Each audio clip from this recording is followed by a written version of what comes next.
Halo sahabat YouTube semua, kembali lagi di channel Suryadi Artawan.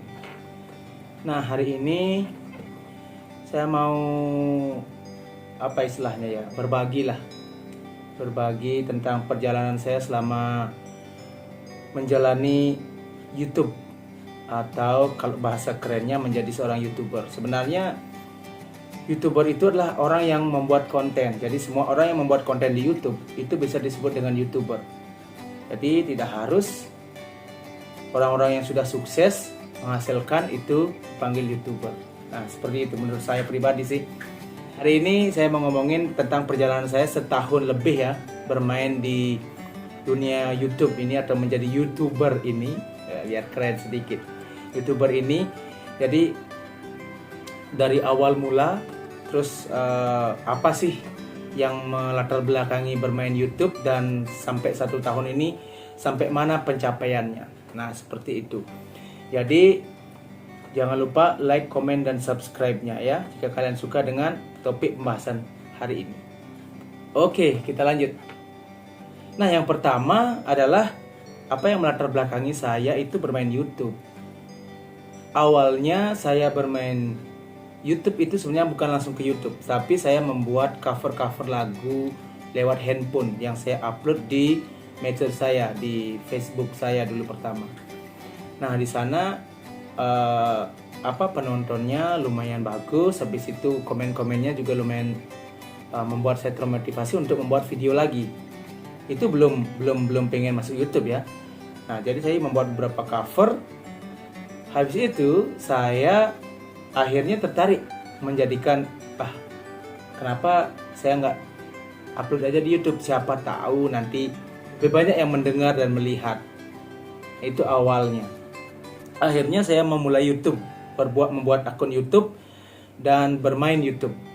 Video pertama saya itu adalah tentang musik, tentang cover lagu.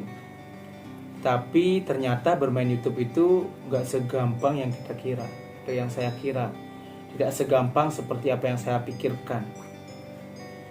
Upload pertama mungkin reaksinya lumayan bagus karena ada viewersnya itu lumayan lah, sekitar puluhan orang.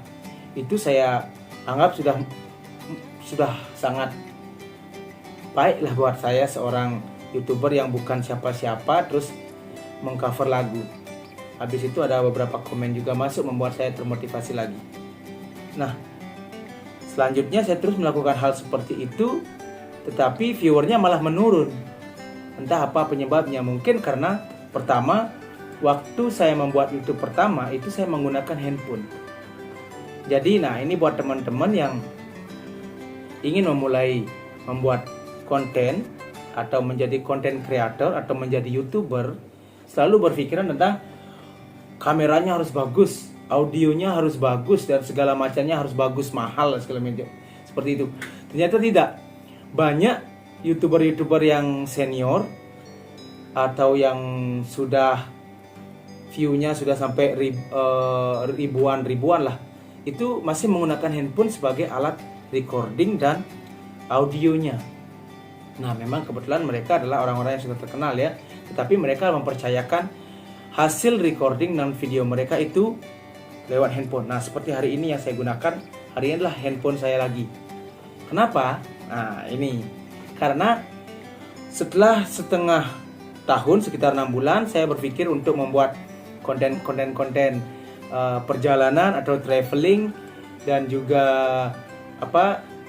musik. Nah, ngobrol itu asik, itu musik itu seperti wawancara. Akhirnya saya berpikir untuk ini harus, kalau masih pakai handphone, jadi hasil recording saya akan segini-segini saja, apalagi menggunakan handphone itu atau kamera handphone itu memerlukan pencahayaan yang cukup ya. Nah, sedangkan saya kadang-kadang karena tidak memiliki sumber cahaya atau lampu atau apalah untuk syutingnya, jadi terkendala dengan pengaturan posisi cahaya, datangnya cahaya dari mana, angle-nya seperti apa, itu agak-agak susah mencari. Ya, nah itu pertama. Dan akhirnya di 6 bulan setelah saya berjalan atau membuat YouTube ini, di channel saya ini, Suryadi Artawan ini, Akhirnya saya berpikiran untuk membeli sebuah kamera. Di sini lagi-lagi ternyata memilih sebuah kamera yang tepat untuk diri saya pribadi ternyata susah. Karena di pasaran itu banyak sekali kamera-kamera yang atau alat-alat recording yang sangat worth it sekali untuk membuat YouTube. Ya, seperti kamera action cam, kamera mirrorless, DSLR, dan masih banyak lagi kamera pocket dan waduh banyak sekali lah pokoknya.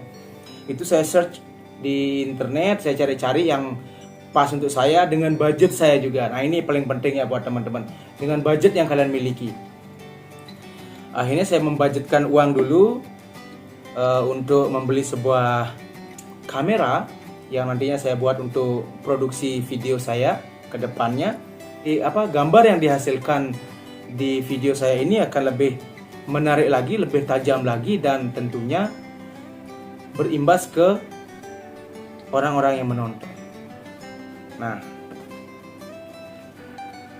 ternyata setelah saya cari-cari banyak sekali ada beberapa opsi yang saya tanya sana, saya tanya sini sama teman-teman YouTuber yang sudah duluan, tanya-tanya sama kameramen juga, yang mana sih kamera bagus untuk merecording biar nggak overheat juga, terlalu cepat panas dan semacamnya lah.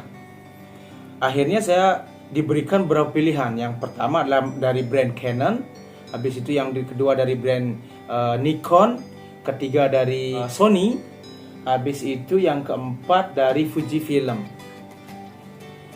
dan satu ini sangat menarik lagi dari Panasonic. Ternyata saya baru tahu Panasonic itu memiliki kamera yang bagus sekali untuk recording karena dia udah 4K dengan harga yang relatif murah. Murahnya ya murah menurut orang yang punya uang ya. Jangan menggunakan murahnya itu murah takaran kita.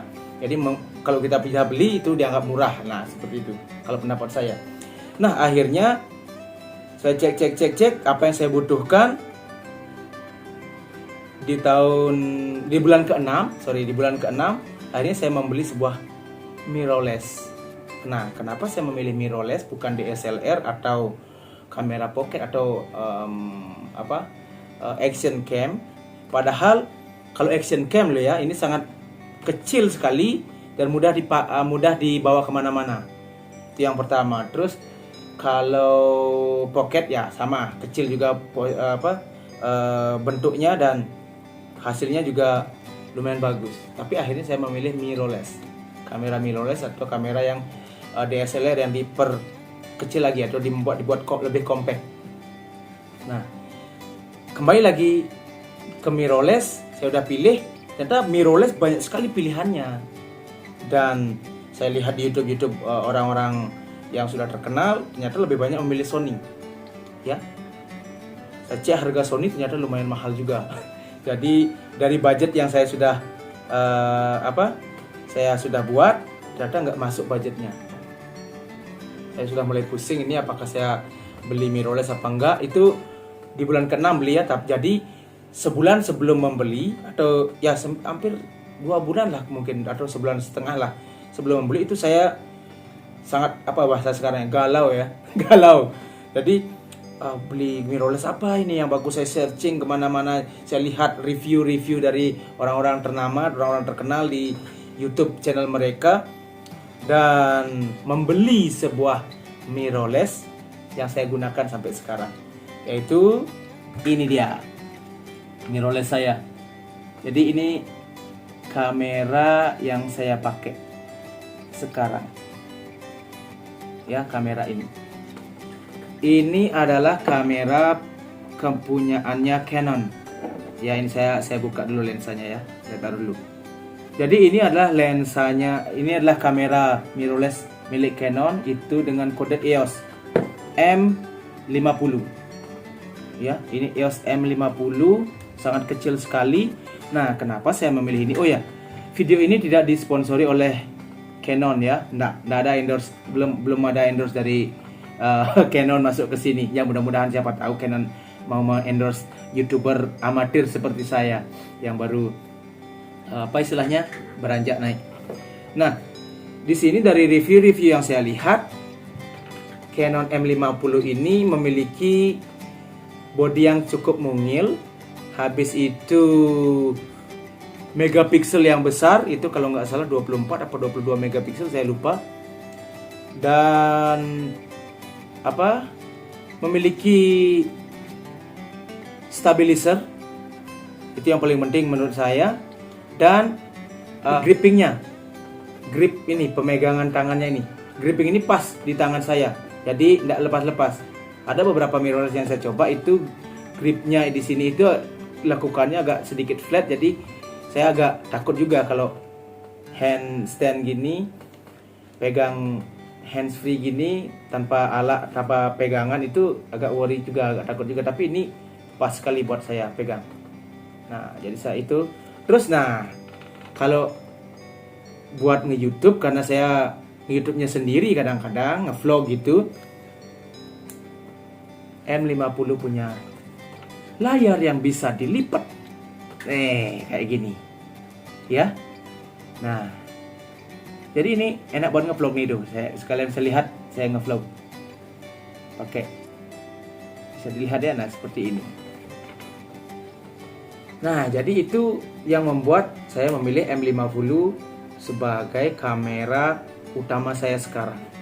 Dengan kamera kit ini, dengan lensanya ini dapat 15-45 mm dengan image stabilizer. Saya bilang tadi ini ada stabilizernya. Jadi sudah sangat stabil sekali. Kalau menggunakan jalan-jalan menggunakan lensa gini aja, ini sudah sangat stabil sekali. Gininya merecordingnya. Nah, jadi sambil saya pasang ya lensanya. Nah, ini saya dapatnya satu paket segini, ini sekitar 10 jutaan kemarin. Ya, waktu saya beli kemarin. Nah, saya pikir hanya segitu sudah selesai. Ternyata tidak. Kekurangan dari kamera ini selama saya menggunakan, di sini tidak memiliki audio jack. Jadi hasil rekaman kita tidak bisa dengar langsung. Jadi harus setelah di recording kita baru bisa mengetahui apakah audionya bagus atau tidak. Nah, itu kekurangan dari kamera ini. Tapi itu masih bisa diakalin sebenarnya. Dan banyak sekali tips-tips untuk mengakali hal tersebut ada di YouTube yang lebih ternama ya. Nah, jadi saya memilih ini. Itu penyebab faktornya. Terus kedua, karena saya ada konten musik di channel saya ini, di Sudardi Artawan ini ada musik. Jadi kalau saya menggunakan, awalnya saya menggunakan itu shotgun. Jadi ada di atas ini, saya lupa membawa gininya, shotgunnya atau mikrofonnya. Jadi dia taruh di atas ini. Ternyata agak susah untuk melakukan perekodan suara pada saat musik itu, pada saat ngobrol itu, wawancara itu. Jadi saya memikirkan untuk kedua membeli sebuah wireless microphone ya. Wireless microphone yang saya pilih juga ini membuat saya galau juga. Jadi saya memikirkan budgetnya berapa, harus mencari mikrofon bagus apa yang cocok untuk saya, dan hasilnya seperti apa. Lagi saya mencari-cari di YouTube channel orang, dan akhirnya itu banyak sekali yang merekomendasikan. Itu ada yang murah, itu punyanya Boya, terus Ceremonic, dan Takstar kalau nggak salah. Itu banyak sekali pokoknya yang bagus-bagus, mulai dari ratusan ribu sampai jutaan. Nah, tapi akhirnya yang saya pilih itu adalah ini. Nah, akhirnya yang saya pilih untuk menemani atau audio saya pilih dari brand Saramonic. Ya, ini karena pakai kamera depan. Oh ya, untuk video ini saya recording menggunakan handphone saya lagi. Saya udah mention tadi apa belum, saya lupa. Jadi saya menggunakan Saramonic yang memiliki dua ini istilahnya reseptor ya namanya. Jadi penerimanya itu ada dua, lagi satu. Nah, terus yang menerima atau memberikan sinyalnya dari ini. Ya, jadi ini dipasang nanti di atas sini. di atas kamera saya, terus masukkan ke ke kamera saya di atas seperti dah selesai. Dan tidak seperti istilahnya ya, penerima sinyal dari wireless mikrofon itu yang ada tanduknya dua kayak gini. Jadi sangat sangat menonjol sekali. Ini nggak terlalu menonjol, ini seperti nggak ada menggunakan wireless. Padahal ini menggunakan mikrofon wireless. Ini sangat keren sekali buat saya. Itu penyebabnya. Nah, terus selanjutnya, berapa sih udah saya menghabiskan biaya untuk membuat atau membeli semua ini? Kalau kamera tadi sudah saya bilang itu hampir 10 jutaan ya. Jadi ini untuk wireless itu sekitar 2.100.000 kalau nggak salah. Saya lupa berapa saya beli. Nah, ini sepaketnya. Jadi ini yang untuk saat ini menopang kinerja dari YouTube saya. Mulai dari 6 bulan itu sampai tahun ini. Ya, hampir setahun saya main YouTube, setahun lebih lah. Ini dari setengah tahun saya menggunakan ini. Dan hasilnya apa? Bisa kalian lihat sendiri, cek sendiri di YouTube channel saya berapa sih view-nya sekarang. Dan dulu pakai handphone, yang dulu kalau kalian mau lihat, scroll aja video-video saya atau di playlist saya. Di sana lihat musiknya itu ya, musik video yang saya buat dengan handphone itu view-nya sangat sedikit. Ya, sangat sedikit sekali. Itu sampai ratusan. Dan ada beberapa video yang saya buat dengan handphone itu mencapai juga ratusan juga, di atas seratusan juga, ada yang 300, ada yang 500, ada yang 400-an itu yang wawancara. Nah, sedangkan setiap saya membuat video vlog atau review makanan itu tidak terlalu banyak, hampir puluhan, di bawah 100 lah. Ada yang 100 tapi nggak sampai mencapai 200. Tapi semenjak saya mengganti kamera menggunakan ini dengan hasil gambar yang lebih baik lagi, dengan audio yang lumayan bagus lagi, ternyata view-nya lebih banyak lagi. Nah, dari pembahasan saya hari ini artinya apa? Bukan berarti saya menyuruh Anda untuk membeli kamera yang mahal agar view-nya banyak, tidak. Maksud saya adalah dalam membuat konten sebuah YouTube, yang harus diperhatikan pertama adalah seperti apa konten Anda. Ya, habis itu Anda serius membuat konten. Terus masalah audio itu sangat penting sekali, dan bagaimana caranya Anda mencari sudut gambar dengan pencahayaan yang bagus. Walaupun Anda menggunakan handphone, seperti saya merecording hari ini, kalau pencahayaannya bagus, apalagi handphone sekarang megapikselnya gila-gila, ada yang sampai 100, ada yang 40. Ya, itu gila-gila sekali. Jadi hampir mengalahkan mirrorless dan DSLR sekarang handphone itu. Jadi jangan berpikiran untuk membeli hal-hal atau barang-barang yang mahal, tetapi konten Anda kurang bagus, kurang menarik. Ya, dengan kamera-kamera mahal ternyata tidak cukup. Yang paling waras Anda kerjakan adalah buat kontennya adalah konten original tentunya. Habis itu gunakan kemampuan yang Anda bisa untuk membuat konten tersebut. Apa yang Anda mahir, cobalah buat konten seperti itu saja. Jangan mengikuti konten-konten yang lain. Ya, kalau Anda suka traveling, udah buat konten traveling semampu kalian dengan editing yang kalian gunakan. Editing video saya tidak menggunakan PC. Saya menggunakan handphone. Masih menggunakan handphone. Dengan aplikasi handphone saya mengedit video saya. Dengan recording dengan kamera ini, merekam dengan ini, saya mengedit masih dengan kamera handphone saya yang saya gunakan untuk syuting hari ini. Ya, handphone ini saya gunakan untuk mengedit juga. Nah, seperti itu. Nah, jadi yang penting konten kalian menarik, original. Yang kedua, yang ketiga adalah audionya bagus. Yang keempat adalah penataan cahayanya. Itu sangat penting sekali ya. Nah, sekian dulu video ini. Mudah-mudahan ada hal yang bisa kalian ambil setelah menonton video ini. Dan bagi kalian YouTuber yang masih pemula seperti saya juga yang masih banyak belajar dan masih ingin berkarya di YouTube channel saya, yaitu di Suryadi Artawan Channel, itu jangan pernah menyerah dan jangan takut dikritik orang lain.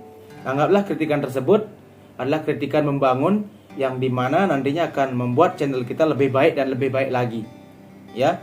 Dan jangan cepat menyerah dalam membuat channel. Semoga kalian semua yang hari ini menonton video di Suryadi Artawan Channel ini mendapatkan banyak hal tentang memulai YouTube, dan mudah-mudahan kalian semua sukses. Sekian dulu video hari ini tentang 1 tahun saya bermain YouTube dan menggunakan handphone awalnya, dan akhirnya saya membeli peralatan ini untuk menunjang kinerja YouTube channel saya. Jadi mudah-mudahan ada hal yang menarik dan bisa rekan-rekan atau teman-teman YouTuber baru dapatkan dari video hari ini. Jangan lupa like, comment, subscribe, dan juga share-nya jika kalian berkenan dan suka dengan konten hari ini. Saya Suryadi Artawan, saya pamit. Terima kasih sudah menonton video-video saya, dan terima kasih like, dan terima kasih juga buat subscriber saya walaupun masih sedikit, belum monetisasi, tetapi saya harap video-video saya bisa membuat kalian lebih terinspirasi, lebih banyak melihat alam di video traveling saya, lebih banyak mendapatkan informasi di video musik saya, dan beberapa ada video tentang review makanan dan tempat-tempat wisata yang asik. Oke, sampai jumpa. Bye bye. Sampai ketemu lagi di video saya berikutnya. Ciao.